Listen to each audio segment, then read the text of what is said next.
मध्य प्रदेश के जंगल में खोया हुआ खजाना और राजवंश का विनाश, एक रहस्यमयी कहानी।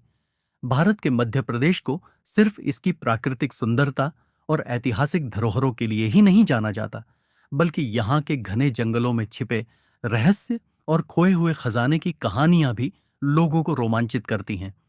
मध्य प्रदेश के एक घने जंगल में एक प्राचीन राजवंश के खंडहर और कथित खजाने की बातें कही जाती हैं, जो सदियों से रहस्य बने हुए हैं। राजवंश के विनाश की कहानी लोक कथाओं के अनुसार लगभग 200 साल पहले इस जंगल के पास एक समृद्धशाली राजवंश शासन करता था। इस राज्य के राजा बेहद शक्तिशाली और धन धान्य से परिपूर्ण थे। उनके महल सोने, चांदी, हीरे जवाहरात और कीमती धातुओं से सुसज्जित थे। लेकिन अचानक एक दिन यह समृद्ध राज्य विनाश के कगार पर आ गया। कुछ किंवदंतियों के अनुसार इस विनाश का कारण एक श्राप था।